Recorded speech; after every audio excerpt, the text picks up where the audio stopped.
오늘은 특별히 부활주의를 맞이하여서 이 부활의 의미가 어떠한 것인지, 부활이 주는 축복이 어떠한 것인지 우리 성도님들과 함께 나눠보고자 말씀을 준비했습니다. 오늘 이 말씀을 우리가 잘 들으시고 도대체 예수님께서 부활하시니 부활의 의미가 어떠한 것인가, 그런 것들을 잘 기억하실 수 있는 그러한 은혜의 시간들이 되셨으면 좋겠습니다. 우리가 매년 이맘때 되면은요, 이 미국에서는 기독교 영화가 약간 한 편가량 이렇게 준비되어서 상영이 되게 됩니다. 그래서 이 예전에 부활절을 전후해서 이 사도 바울에 관련된 이 사도 바울이라는 영화가 이렇게 개봉을 했던 적이 있어요. 그래서 우리 성산교회 성도님들과 함께, 그때는 제가 성산교회에 있었던 때거든요. 전도사로 사역할 때인데요. 그때는 우리 성산교회 성도님들과 함께 다 같이 영화관에 가가지고 그 영화를 시청했던 기억이 있어요. 너무나도 감격적인 영화였고 감동이 많은 영화였는데, 지금 이 자리에 앉아 계신 우리 성도님들께서도 함께 가셨던 분들 기억나시는 분들이 계실 겁니다. 여러분, 올해에는 2017년도에 개봉한 영화가 한 편이 있는데요. 그 영화가 재개봉을 했습니다. 그래서 이 영화 이름이 예수는 역사다라는 영화인데 아마 들어보신 분들도 더러 계실 거예요. 이 영화는 먼저 책으로 나온 것이고요. 그 책을 영화로 각색을 해가지고 제작을 한 건데요. 이 책이 베스트셀러로 미국 전역에 14,000부 정도 팔린 그러한 사실을 근거로 한 그러한 영화였습니다. 이 영화는 리 스트로베리라고 하는 시카고의 한 신문 기자가 실제로 체험했던 내용을 그대로 담은 영화예요. 그래서 여러분, 이 사람이 이 예일대 법대를 졸업하고요. 그리고 시카고 트리뷰라고 하는 한 이 신문사의 기자로 들어가게 돼서 거기서 이제 많은 특종을 터뜨리고 그리고 여러 가지 막 기사를 많이 써내려간 아주 똑똑하고 명성 있는 기자가 바로 이 사람이었습니다. 그런데 이 사람이 철저하게 무신론자였어요. 그것도 그냥 무신론자가 아니라 이 기독교에 대해서 굉장히 적대적인 마음을 가지고 있는 그러한 무신론자였는데, 어느 날 이분의 부인이 사고를 치게 됩니다. 어떠한 사고를 쳤냐면은 자기 딸이 이 식도가 막혀서 죽음의 위기 가운데 놓여지게 됐을 때 한 간호사의 도움으로 그 딸이 살아나게 됐어요. 근데 이 간호사가 믿는 분이셔가지고 전도를 하게 된 거예요. 그러니까 그 전도를 받게 돼서 이 부인이 예수를 믿기로 결심을 하고 이 예수를 믿게 됐습니다. 근데 여기서 아주 심각한 가정의 문제가 생겨나게 되죠. 이후에 이 딸도 이제 함께 전도가 되어져 가지고 엄마랑 같이 믿게 되었습니다. 그러니까 지금 이 기자는 믿지 않잖아요. 무신론자에다가 기독교에 관해서 굉장히 적대적인 감정을 가지고 있는데 도저히 이해가 되지 않는 거예요. 이 옆편네가 왜 예수를 믿는지, 왜 이 딸내미가 왜 예수를 믿어가지고 저 쓸데없는, 저 사실성 하나 없는 예수를 믿어가지고 도대체 이게 어떻게 된 거야 하면서 그러한 걱정을 가지게 된 것이죠. 여러분, 거기서 당연하게 이 가정에 갈등이 생겨지게 된 겁니다.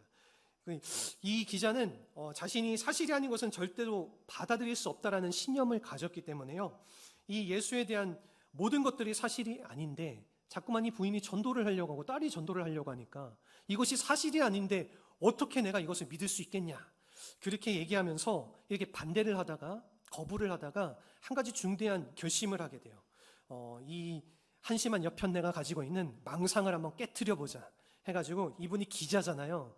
그러니까 이 예수님의, 진짜로 이 예수님의 부활이 역사적인 사실인가, 그것을 알아보기 위해서 여러 가지 막 자료들을 막 찾아보게 됩니다. 이 신학자들을 만나고 여러 가지 신학 서적들을 뒤져보고 역사적인 증황들을 살펴보고 역사적인 문헌들을 다 뒤져보고 역사학자들을 만나러 다니고 심지어는 의사와 심리학자들도 만나가지고 도대체 이 부활의 기록, 이 기록을 믿는 사람들의 이 정신 상태가 그것이 맞는 것인지, 그 심리적인 정황이 맞는 것인지, 그러한 것들을 다 자료들을 모으고 자문들을 막 받았던 거예요.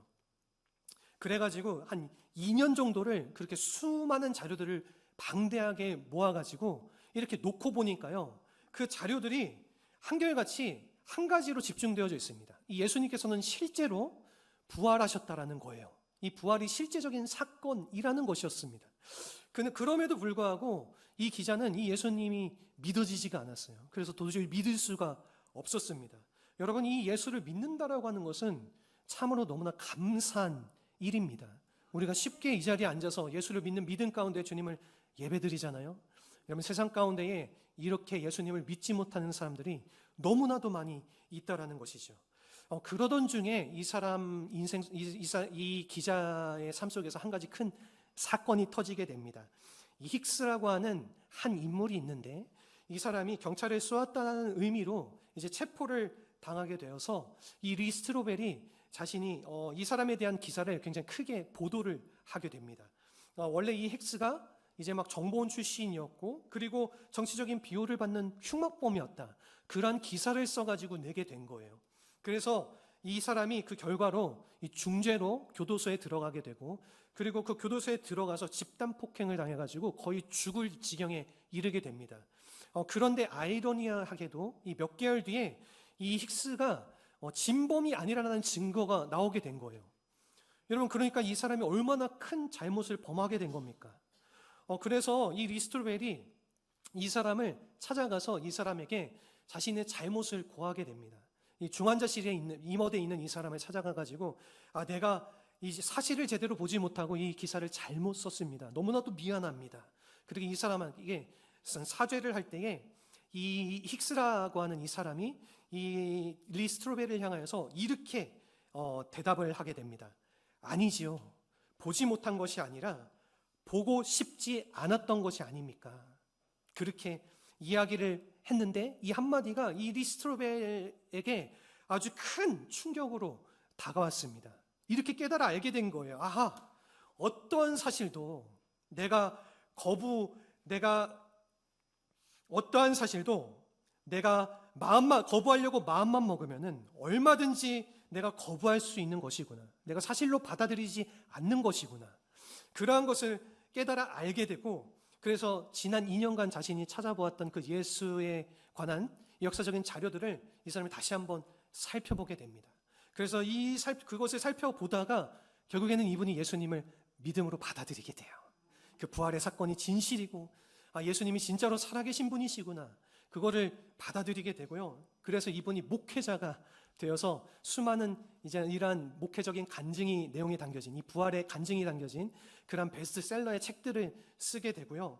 그리고 텍사스의 한 교회를 섬기고, 또 나아가서는 휴스턴의 한 대학에서 교수로 지금 일하면서 계속해서 이 목회자의 일을, 이 사역을 잘 감당하고 계십니다. 여러분, 이 사건이 이 무신론자 한 사람을 하나님께 전심을 다 바치게 하는 하나님의 일꾼으로 그렇게 변화시켰다라는 것입니다. 사랑하는 성도 여러분, 이 예수 그리스도의 부활은 역사적인 사건입니다. 여러분, 정직한 지성인이라면은 누구나 다 인정할 수밖에 없는 이 사실이라고 우리가 말할 수 있다라는 거예요. 여러분, 그러므로 우리는 이 역사적인 사건 앞에서 우리가 가타부타 할 것이 아니라요, 이 예수님의 부활이 나에게 미치는 영향이 무엇인지를 우리는 살펴볼 수 있어야 된다는 것입니다. 이 리스트로벨의 경우처럼 예수님은 지금부터 2000년 전에 부활하셨을 뿐만이 아니라 오늘 이 시대 가운데서 한 사람의 생애를 송두리째 바꿔놓는 능력을 가지신 분, 바로 이분이 부활하신 그리스도이시라는 겁니다. 여러분, 오늘 많은 사람들이 이 부활 사건을 단순히 2000년 전에 일어난 그러한 과거적 사건으로 인식하는 경향들이 있습니다. 여러분, 물론 이 예수님의 부활의 사건은요, 이 역사적인 사건이고 이 2000년 전에 일어난 일이긴 하지만은 과연 이 부활의 의미가 과거적인 차원에서만 있는 것일까요? 여러분, 그렇지 않다라는 것입니다. 지금도 이 예수님께서는 살아 계셔서 우리 마음속에 찾아오셔서 이 부활의 권세와 이 부활의 능력을 행하시고, 지금 이 시간에도 이 하나님을 거부하고 무신론자로 살아가는 그 사람이라고 할지라도, 여러분, 이 부활의 주님이 방문하시게 되면은, 찾아오시게 되면은, 그분을 만나게 되면은 어떠한 사람도 그 사람의 세계가 바뀌고 삶이 바뀌게 되는 모습을 우리가 흔히 볼 수가 있다는 것입니다. 여러분, 이러한 면에서 이 예수의 부활은요, 단순하게 과거적 역사적 사건일 뿐만이 아니라 오늘 내 속에 살아계신 실제적인 하나님의 사건이라고 우리가 부를 수 있다는 것입니다. 여러분, 우리가 이 사실을 바로 알고요. 그리고 내 안에 살아계신 이 예수님이 나의 삶 속에 어떠한 영향을 끼치고 계시고, 그리고 그분 때문에 우리가 누리게 될 그러한 축복을, 부활의 축복을 우리가 무엇인지 바로 깨달아 알게 될 때에 우리의 모든 인생의 방향이 바른 방향으로 향해 나아갈 수가 있고요. 우리의 삶의 열매도 가득 맺게 되어진다는 것입니다. 이런 면에서 이 부활하신 예수님이 오늘 나의 삶 속에 남겨주신 그러한 축복의 영향은 과연 어떠한 것들이 있는가? 오늘 함께 읽은 본문의 말씀을 통해서 우리가 함께 정리하고 살펴보려고 합니다. 오늘 우리가 이 같이 읽은 본문의 말씀은요, 이 칭의에 대한 말씀을 우리에게 해주고 있습니다. 이 justification, 영어로는 그렇게 얘기하는데, 이 의인은 오직 믿음으로 말미암아 의롭게 된다라고 하는, 여러분, 이 칭의, 이것은요 바로 사도 바울의 구원론의 핵심이었습니다. 이 사도 바울은 오늘 이 로마서의 1장 18절부터 3장 한 20절까지 먼저 이 죄론, 이 죄에 대한 부분들을 우리에게 다루고 이야기하고 있는데요. 여러분, 우리 인간은 다 죄인이고, 또한 이 죄가 우리의 인생 가운데 최대의 문제라는 사실을 우리에게 먼저 제기하고, 여기에 대한 해답이 단 한 가지밖에 없다. 그것은 우리 인간이 아무리 노력하고 애써도 우리 인간의 해법으로는 이 죄 문제를 풀 수 없기 때문에 하나님께서 이 예수 그리스도를 이 땅 가운데에 보내셔서 그분의 죽으심과 부활하심을 통해서 우리 모두가 믿기만 하면은 구원받을 수 있는, 이게 바로 우리가 기독교에서 흔히 말하고자 하는 이 이신칭의, 이것을 우리가 신학적인 용어로 말하면은, 좀 더 신학적인 용어로 말하면 칭의의 구원론이라고 이야기하는 것입니다. 여러분, 지금까지 이 사도 바울은요, 이 칭의에 대한 말씀을 우리에게 가르치고, 또한 이 전에 4장의 내용을 보게 되면은요, 이 아브라함의 케이스를 통해서 그 예화를 든 후에 오늘 본문의 25절을 말씀을 통해서 이 모든 논조의 마지막 결론을 아주 귀한 말씀으로 우리에게 남겨주고 있는 것입니다. 우리 25절 말씀 한번 같이 읽어보도록 하겠습니다. 화면 띄워주시고요. 우리 화면을 보시고 25절 말씀 우리 같이 한번 읽어보겠습니다. 예수는 우리가 범죄한 것 때문에 내줌이 되고 또한 우리를 의롭다 하시기 위하여 살아나셨느니라. 아멘. 여러분, 여기서 이 예수의 부활이 이 칭의 사건과 무슨 연관이 있는가를 오늘 우리에게 소개해주고 있는 것입니다. 이 예수님이 우리의 범죄함 때문에 내어준 바가 되었다. 여러분, 죽었다라는 것이지요. 여기에 대해서는 우리가 이해하는 데 별 어려움이 없습니다. 우리 모두가 다 알고 있는 사실입니다.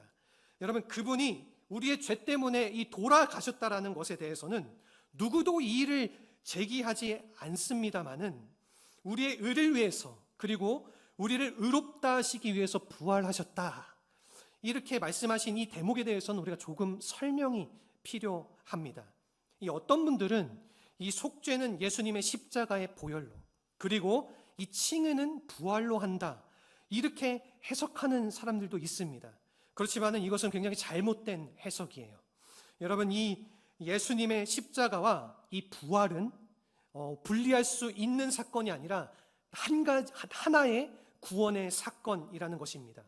이 스코틀랜드에 유명한 신학자인 존 머레이라고 하는 분이 계신데, 이분이 예수님의 부활의 사건에 대해서 이렇게 이야기했습니다.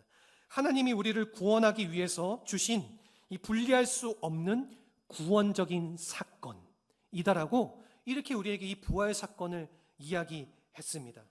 여러분, 이 우리를 의롭게 하시는 데에는 십자가도 필요하고요, 그리고 부활도, 이 모든 게 다 필요하다라는 것입니다. 여러분, 그렇다면 여기에서 이것을 구별한 이유가 무엇일까요? 이것은요, 이 칭의의 두 가지 측면을 우리에게 강조하기 위한 뜻이라는 겁니다. 즉, 이 예수님께서 죽으심으로 말미암아 우리의 모든 죄가 다 처리가 되었고, 그래서 우리는 더 이상 죄인이 아니게 되었습니다. 여러분, 왜냐하면은 예수님께서는 우리의 모든 죄를 대신해서 갚아주셨기 때문입니다. 여러분, 그러나 우리가 그렇게 예수를 믿는 순간 죄인이 아니게 되고 의인이 되게 되었는데, 이것만으로 우리가 충분한가라는 거예요. 이와 같이 법적으로 우리가 이 죄 문제를 해결한 우리가 이 예수님의 부활하심으로 말미암아 이 부활하신 예수님이 우리 안에 들어오셔서 여러분 우리의 구원자가 되심으로 말미암아 우리는 단순히 죄의 문제를 처리한 것으로 끝난 것이 아니라요. 여러분 이 우리 안에 실제로 살아계신 이 예수님을 이 그리스도를 만나게 된 것이라는 겁니다. 여러분 이것이 바로 성경이 말하고 있는 이 구원의 전체적인 내용이라는 거예요. 즉 이 칭의의 사건은요 단순하게 법적인 조치만을 이야기하는 것이 아니라 지금 내 안에 살아계신 여러분 이 그리스도가 들어오신 사건, 이게 바로 사도 바울이 말하고 있는 이 칭의의 핵심이라는 것입니다. 여러분 우리가 이러한 측면에서 생각해 보면은 흔히 많은 분들이 이 구원받았다 함을 그냥 라이센스, 하나의 자격처럼 생각하지만은 이것은 굉장히 잘못된 생각이라는 거예요. 여러분 어떤 분들은 이 구원받은 사건을요 이 천국 가는 티켓으로만 생각하시는 분들도 계신데 이것은 굉장히 위험한 것이라는 겁니다. 여러분 이 사도 바울이 오늘 우리에게 제시하고 싶은 것은 무엇이냐면은 바로 이 구원은 관계다라는 것입니다. 여러분 살아계신 예수님께서 내 안에 들어오시고 그로 말미암아 살아계신 하나님과의 관계가 회복되어져서 이 하나님께로 나아가게 된 사건, 여러분 이게 바로 오늘 성경이 밝히고 있는 이 구원이라는 것입니다. 이게 바로 칭의의 사건이라는 것이에요. 여러분 물론 우리가 예수 믿으면은 죽은 후에 천국에 갑니다. 우리 모두는 이런 사실들을 잘 알고 있죠. 그리고 이것이 우리 기독교 안에서 굉장히 중요한 교리입니다. 그러나 우리가 천국 가기 위해서 과연 예수를 믿는 것일까요? 여러분 그것뿐만이 아니라는 거예요. 그것만이 아니라는 거예요. 이 예수를 믿는 순간 이미 우리가 죽은 후 이미 우리 안에 이 성경에서 말씀을 하고 있는 이 부활의 권세와 능력, 그리고 그 생명의 능력, 그리고 소위 말하는 이 풍성한 삶의 모든 현실들을 우리가 경험하게 된다는 것입니다. 여러분 그래서 이 요한복음 10장 10절의 말씀을 보면 예수님께서 우리에게 이렇게 말씀을 해주세요. 오늘 앞에 보고 한번 같이 읽어보도록 하겠습니다. 도둑이 오는 것은 도둑질하고 죽이고 멸망시키려는 것뿐이요 내가 온 것은 양으로 생명을 얻게 하고 더 풍성히 얻게 하려는 것이라. 아멘. 여러분 이 하나님께서는 우리에게 이 예수님을 통해서 생명을 주실 뿐만이 아니라 그 생명을 통해서 풍성한 삶을 누리게 하는 것, 이것이 바로 오늘 사도 바울이 우리에게 소개하고 싶어하는 의롭다 칭하심을 받았다라고 하는 이 말씀의 실제적인 내용이라는 것입니다. 여러분 그렇기 때문에 5장 1절에 보면은 이것을 연결해서 우리에게 이렇게 이야기하고 있어요. 5장 1절 말씀을 같이 읽어보겠습니다. 그러므로 우리가 믿음으로 의롭다 하심을 받았으니 우리 주 예수 그리스도로 말미암아 하나님과 화평을 누리자. 아멘.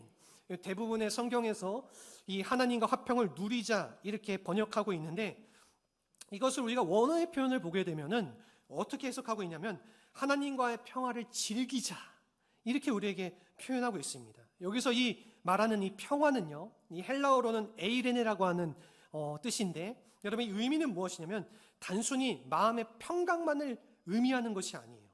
여러분 이 마음이 잔잔해지고 고요해지는 그러한 평강, 그것을 얘기하는 것이 아닙니다. 혹은 이 서먹서먹한 이 마음이 풀려지고 화목하자, 그러한 의미를 가지고 있는 것도 아니라는 거예요.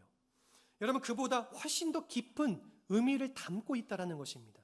그것이 무엇이냐면요, 이 하나님의 진노가 해소되어지고 이 하나님과의 이 관계성이 회복되는 것을 의미한다라는 거예요.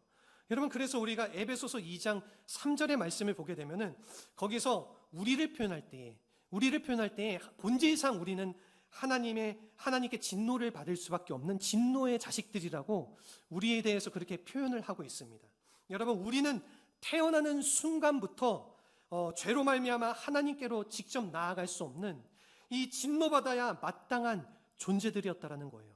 그런데 우리가 어떻게 그 거룩하신 하나님 앞에 직접 나아가서 이 하나님과 교제를 할 수가 있습니까? 여러분 그 이유에 대해서 오늘 본문은 주 예수 그리스도로 말미암아, 이렇게 우리에게 이야기해 주고 있는 거예요. 여러분, 이걸 조금 더 쉽게 풀어서 설명하면은 이 죽으시고 부활하신, 그래서 지금도 살아계신 그리스도로 말미암아, 여러분 이런 뜻을 가지고 있다라는 겁니다. 여러분, 오늘 이 예수님께서는 단순히 2000년 전에 돌아가신 하나님의 아들로 끝난 것이 아니라 지금도 살아계셔서 내 마음 중심에 계시고 내 인생을 이끌어 가시는 살아계신 그리스도시라는 거예요.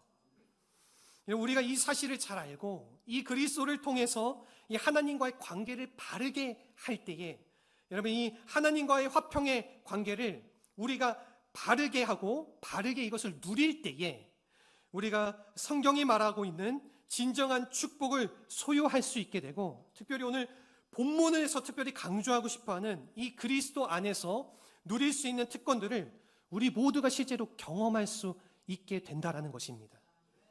우리가 이 그리스도를 통해서 하나님과 화평을 하게 되면은 과연 어떠한 축복과 특권들을 우리가 누릴 수 있을 것인가, 우리에게 주어질 것인가, 이것을 오늘 본문을 통해서 이 세 가지를 함께 나눠보고자 합니다. 우선 첫 번째입니다. 첫 번째는 영광을 향한 축복을 누리게 된다는 거예요. 오늘 본문의 2절 말씀입니다. 우리 같이 한번 한 목소리로 읽어보도록 하겠습니다. 또한 그로 말미암아 우리가 믿음으로 서 있는 이 은혜에 들어감을 얻었으며 하나님의 영광을 바라고 즐거워하느니라. 아멘. 여러분, 이것을 좀 더 자세히 얘기하면은 하나님의 영광을 바라볼 수 있는 축복, 우리가 이것이 바로 그리스도 안에서 하나님과 화목하게 되었을 때에 누리게 되는 첫 번째 축복이라는 것입니다. 여러분, 여기서 이 은혜라는 표현이 나오게 되는데요, 이 은혜가 무엇을 지칭하는 걸까요? 이 앞쪽에 나오는 어떠한 이야기들을 담는 내용일 수도 있겠지만은요, 오늘 본문을 자세히 보면은요, 이 본문의 내용 속에 써 있다, 들어감을 얻게 되었다 라는 이 표현이 있습니다. 이 표현을 우리가 바라봤을 때에 이 은혜는 이 막연한 은혜를 이야기하는 것이 아니라 이 하나님의 은혜가 집중적으로 임하는 어떤 장소를 지칭한다라는 거예요. 여러분, 그래서 이 히브리서 4장 16절을 우리가 보게 되면은 이 장소를 무엇이라고 얘기하냐면은 은혜의 보좌라고 우리에게 이야기해주고 있습니다. 우리가 구약 성경을 아시는 분들은 이것을 조금 더 쉽게 이해할 수 있는데, 우리가 구약 시대에는 이 성막이 있고, 여러분 이 성막은 성소가 있고 지성소가 있습니다. 그렇게 나눠져 있어요. 그래서 이 둘을 나누는 커튼이 하나가 있는데 그것이 바로 휘막입니다. 예수님이 죽으실 당시에 찢어졌던 그 휘장, 그것인데 이 지성소 안에는 성소라는 아주 거룩한 곳이 있습니다.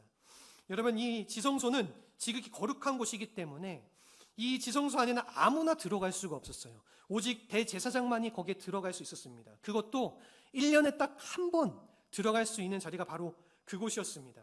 여러분, 그 지성소에 들어가게 되면은 그 지성소 안에 아주 조그만 괴짝이 하나가 있는데 그 괴짝을 우리가 언약궤라고 부르기도 하고요, 그것을 법궤라고 부르기도 합니다. 그래서 여러분, 그 법궤의 뚜껑을 보게 되면은 그 뚜껑에 하나님께서 임재하시는 장소가 알려져 있습니다. 그 기록되어져 있어요. 무엇이라고 기록되어져 있냐면은 그 장소가 시온좌라고 기록이 되어져 있습니다. 여러분, 이 장소가 바로 이 히브리서 4장에서 말하는 은혜의 보좌라고 불려지는 자리라는 거예요. 여러분, 여기는 하나님께서 친히 임재하시는 곳이기 때문에요, 온 우주 속에서 가장 거룩한 장소라는 것입니다. 여러분, 이와 같이 이 지극히 거룩한 지성소 안에 있는 이 은혜의 보좌 앞에 감히 죄인된 우리가 어떻게 나아갈 수가 있겠습니까? 여러분, 그런데 이 예수님 때문에 이 예수님께서 이 지성소로 나가는 이 거룩한 보좌로 나아가는 길을 열어주셨기 때문에 우리 모두는 누구나 이 지성소 안에 들어가서 이 하나님의 보좌 앞에 직접 나아가서 이 하나님의 영광을 바라보며 즐거워할 수 있게 되었다라는 것입니다. 여러분, 이 하나님의 강력한 임재 앞에서, 우리가 하나님의 충만한 임재 안에서 그 하나님의 영광을 바라보며 즐거워하는 행위, 이것을 우리가 쉬운 말로 표현하면 이것이 예배라는 거예요. 여러분, 이 예배의 축복, 이것이 바로 우리에게 주어진 이 첫 번째 특권이라는 것입니다. 아무나 이 예배 장소로 나올 수 있는 게 아니에요. 여러분, 아무나 이 은혜의 보좌 앞으로 나올 수 있는 게 아닙니다. 오직 예수님을 나의 구원자로 영접하고 예수 그리스도의 보혈과 이 부활의 능력을 인정하고 믿는 사람만이, 그것을 믿은 사람만이 여러분 이 은혜의 보좌 앞으로 나아갈 수가 있다라는 것입니다.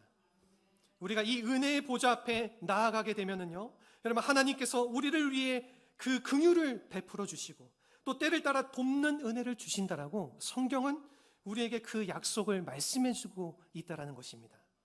여러분, 우리의 삶 가운데에 문제가 생기든지 또 어떤 필요가 있든지 또한 우리의 힘만으로는 감당할 수 없는 그러한 어려움이 생겼을 때에 우리가 이 지성소로 나아가게 되면은요, 때를 따라 돕는 은혜를 적절하게 베풀어 주셔서 적절하게 우리의 모든 필요를 채워주시고 또한 하나님의 영광을 보게 하신다라는 겁니다. 여러분, 이 얼마나 놀라운 특권입니까? 이 얼마나 놀라운 축복입니까? 여러분, 이 특권을 알면서도 사용하지 않는 그리스도인이 생각보다 너무나도 많이 있다라는 거예요. 우리 교회는 그런 분들이 안 계시기를 간절히 희망합니다.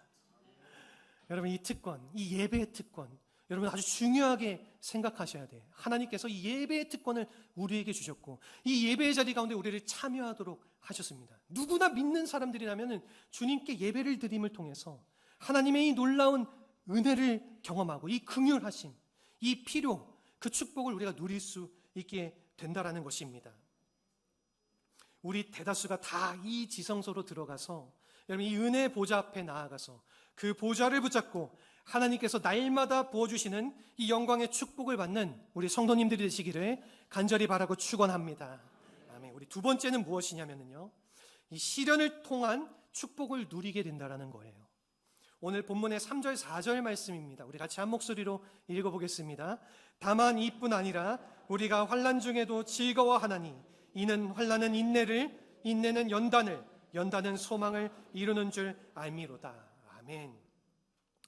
여러분, 이 두 번째로 우리가 이 그리스도 안에서 시련을 통한 축복을 누리게 되는데 이 영광을 바라보면서 즐거워하는 것도 큰 축복이지만은요, 우리에게 주어진 이 시련마저도 이 그리스도 안에 있으면은 축복이 될 수 있다라는 것입니다. 이것을 오늘 본문의 3절에서 4절 말씀에서 우리에게 소개해주고 있는 거예요.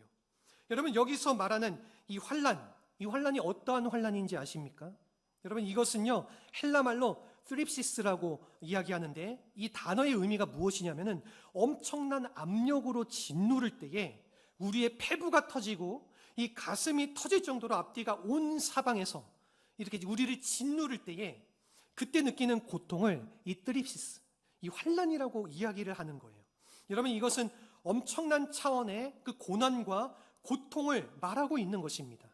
이와 같이 나를 완전히 짓누르고 나를 짓밟는 이 고통을 받으면서도 즐거워한다라는 거예요. 여러분, 이게 이해가 되십니까? 우리가 이해하기 참 어려운 것이죠. 어떻게 그 환난 속에서 즐거워할 수 있냐는 것입니다. 그런데 우리가 어떻게 이것을 즐거워할 수 있냐? 그것은요, 이 환난이 환난으로만 끝나는 것이 아니라 여러분, 이것이 이 환난을 통해서 하나님께서 우리에게 준비하신 더 위대한 열매가 있다라는 것을 우리가 알기 때문에 이것이 바로 그리스도인들이 누리게 되는 큰 또 하나의 축복이라는 것입니다. 여러분, 환난은 인내를 만들어냅니다. 이 인내는 참고 견디는 힘을 말하지요. 여러분, 이 인내는 연단을 만들어냅니다. 이 연단이라는 말은요, 이 재련소나 연금술을 하는 분들이 이 순수한 금을 축출하는 그러한 과정을 이 연단이라고 합니다. 여러분, 이것은요 처음에는 찌꺼기가 많고 불순물이 많지만은요 이 고열로 계속 가열을 하게 되면은 이 찌꺼기가 다 하나씩 다 사라지게 되고 그리고 마지막에 순결한 금이 남게 되죠. 이것을 정금이라고 부르는데 우리 구약 성경 말씀에 보면 우리가 잘 알고 있는 내가 정금과 같이 하나님께 나아오리라, 이 욥의 고백이 있지 않습니까? 여러분, 이 우리 안에 있는 이 모든 찌꺼기가 다 사라지고 그리고 여러분, 이 정말로 순수한 이 정금과 같이 이 내 얼굴을 비춰봐도 내가 보일 정도로 이 순결한 모습으로 이 변화하는 이 사건, 이것이 바로 연단이라는 것입니다. 여러분, 이 연단의 과정을 거치게 되면 비로소 우리가 바라보게 되는 것이 있는데, 그것이 바로 소망이라는 거예요. 여러분, 그래서 말하는 이 소망이 이제 우리의 궁극적인 소망인 이 부활을 의미하는 것도 있지만은요, 혹은 우리의 인생 속에서 우리가 모두가 이 열망하는 최상의 해답, 최상의 정답일 수도 있습니다. 여러분, 하나님께서는 우리에게 시련도 주십니다. 그리고 생각하지 않은 고통도 주세요. 그러나 절대로 이 그리스도 안에 있는 자에게는요, 이 시련이 시련으로 끝나게 하지 아니하고요, 그 시련 뒤에 더 큰 차원의 축복을 준비해 주셨다는 것입니다. 여러분, 그것은요, 우리의 삶을 더욱더 부요하게 만들어 주신다는 거예요. 이 어떤 한 목사님의 간증이 있습니다. 여러분, 이 이야기가 있는데, 이런 이야기, 그 목사님이 이 교회에 나오는 한 청년 자매에 대해서 이렇게 이야기하신 내용이 있어요. 이 교회에 나오는 청년 자매가 굉장히 취직하기 어려운 때에 천신만고 끝에 노력을 해가지고 직장을 얻게 됐습니다. 이 생산 공장에서 재고를 관리하는 일이었는데요, 이 연봉도 괜찮고 근무 여건도 굉장히 좋은 그러한 직장이었어요. 근데 한 가지 문제가 생겼습니다. 그 문제가 뭐냐면은 자기 위에 있는 상사가 굉장히 까다로운 사람이었어요. 그래서 사사건건 일하는 동안 시비를 걸고 또 계속해서 야근을 막 많이 하게 하고 계속해서 나를 막 억누르는, 스트레스 받게 하는 그러한 상사였습니다. 그래서 몇 개월 동안을 막 계속해서 고생하고 이 직장 생활을 했는데, 어느 날 이 상사가 불러서 이러한 지시를 했습니다. 이 재고관리 서류를 조금 다르게 기재를 해라. 그렇게 하면은 내가 앞으로 이 회사에서 오랫동안 직장 생활을 편하게 할 수 있도록 도와주겠다. 이러한 제안을 한 거예요. 그러니까 아무도 모르는 일이고 이 본인만 그렇게 하면은 되는 것이니까 이 자매가 한편으로는 그렇게 할까 이렇게 생각을 했다라고 합니다. 여러분, 그러나 이 자매가 아주 신실한 크리스천이었어요.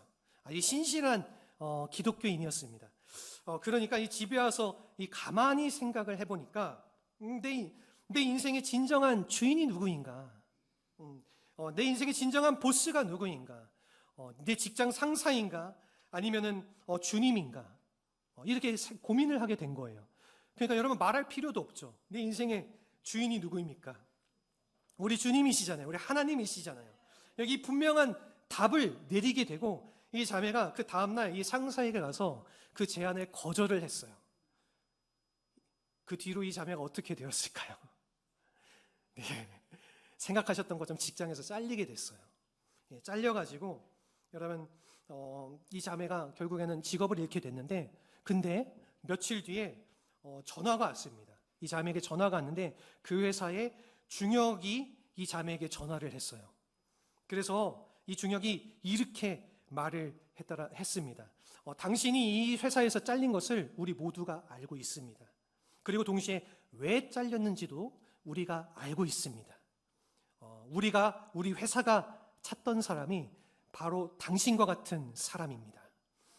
정직하고 책임감 있고 그리고 훌륭한 크리스천인 사람, 바로 당신과 같은 사람이 우리에게 필요합니다. 그렇게 이야기를 하면서 오히려 그렇게 이야기를 하면서 이 자매에게 제안을 하게 돼요. 이 자매의 상사였던 그 직장 상사를 자르고요, 그 자리에 당신이 일했으면 좋겠습니다.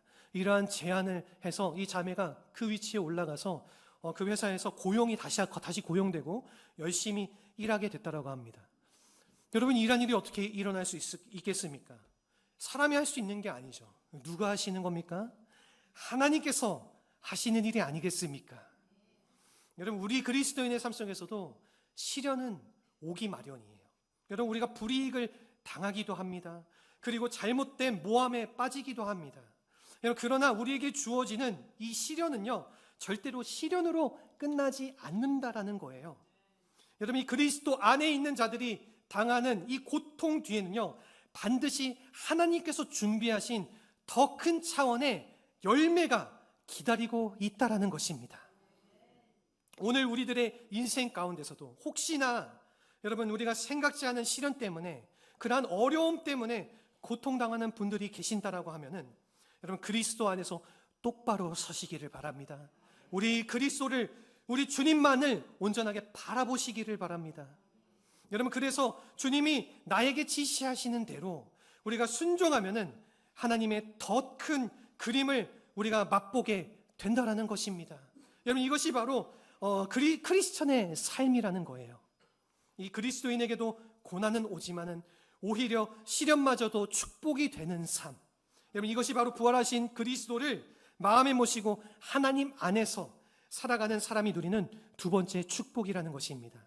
이 시련을 통한 축복이 우리의 삶 가운데 가득 누리게 되는 우리 사랑하는 모든 성도님들이 되시기를 주님의 이름으로 축원합니다. 아멘. 우리 마지막으로 세 번째입니다. 이 세 번째는요, 사랑에 의한 축복을 누리게 된다라는 거예요. 오늘 본문의 5절 말씀입니다. 우리 같이 한 목소리로 읽어보겠습니다. 소망이 우리를 부끄럽게 하지 아니함은 우리에게 주신 성령으로 말미암아 하나님의 사랑이 우리 마음에 부은 바 됨이니. 아멘. 여러분 이 마지막 세 번째 축복이 바로 이 사랑에 의한 축복. 우리 모두에게 이 하나님이 엄청난 사랑을 부어주시는 그 축복, 바로 이것이 오늘 본문 5절 말씀에서 우리에게 소개하고 있는 내용입니다. 여러분 여기서 이 소망이 부끄럽지 않다라고 말하는 내용이 있는데요, 이 부끄럽지 않다라고 번역된 단어는요, 이 원어적인 의미를 살펴보면은 실망시키지 않는다라는 뜻이에요. 여러분 배신하지 않는다라는 것입니다. 하나님께서 우리에게 주신 소망은 절대로 우리를 실망시키거나 우리의 기대를 어긋나게 하지 않고요, 반드시 성취가 되어진다라는 것입니다. 여러분 그 이유는요, 바로 우리에게 주신 성령으로 말미암아 이 하나님의 사랑이 우리에게 부은 바 되었기 때문이에요. 여기서 이 부은 바 되었다라는 이 의미는 단순하게 부었다라는 것이 아니라 쏟아 부었다라는 의미를 가지고 있습니다. 영국에 이런 속담이 있어요. 우리가 영어 공부를 하다 보면 속담을 이렇게 공부를 하게 되는데, 이 영국에 이 When it rains, it pours 이라는 이 속담이 있어요. 이 무슨 뜻이냐면은 비가 올 땐 항상 쏟아진다라는 거예요. 여러분 이 하나님께서는 우리에게 그 사랑을 주실 때에 찔끔찔끔 주시는 분이 아니라는 겁니다. 여러분 몇 줄기 주시다가 그냥 마시는 그런 사랑이 아니라 주실 때는 쏟아 부어 주시는 거예요. 여러분 넘치게 쏟아 부어 주시는 겁니다. 여러분 폭포수와 같이 나의 마음속에 차고 넘치게 부어 주시는 것이 바로 하나님의 사랑이라는 것이에요. 그래서 우리가 이 사랑을 받게 되면은 이 사랑받은 자의 모습을 감출 수가 없게 되는 것이죠. 여러분 오늘 하나님께서는 우리들을 이 예수 그리스도를 통해서 이 구원하신 이후에 그냥 홀로 살아가도록 내팽개쳐 주신 것이 아니라 이 하나님께서 부을 수 있는 이 최상의 사랑을 이 기름 붓듯이, 이 폭포수 쏟아 붓듯이 우리의 가슴 속에 부어 주신다라는 것입니다.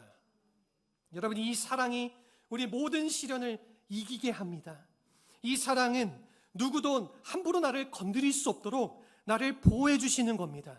여러분 어떠한 사건도, 사망의 생명이든 어떠한 존재든, 이 천사든지 권세자든지 이 어떠한 형태나 상황이든지 우리를 이 그리스도 예수 안에 있는 하나님의 사랑에서 끊을 수 없다. 여러분 이것이 바로 로마서 8장에서 사도 바울이 이 사랑을 선포한 내용이에요. 여러분 이와 같이 하나님의 사랑은요, 내 가슴 속에 가득 넘치도록 채워주셔서 우리 모두가 하나님의 자녀가 된 사실을 알게 하기 때문에 여러분 이 사랑을 받은 자의 삶은 당당할 수밖에 없습니다. 여러분 이 사랑받은 자의 삶은요, 세상 사람들과 견주어도 꿀리지가 않아요. 여러분 이런 사랑을 받는 사람들은 그런 존재이기 때문에, 너무나도 귀한 존재이기 때문에 여러분 그 얼굴도 굉장히 예뻐집니다. 이 사랑을 하면은 얼굴이 예뻐진다라고 얘기를 하잖아요. 여러분 사랑을 받아도 얼굴이 예뻐진다라는 거예요.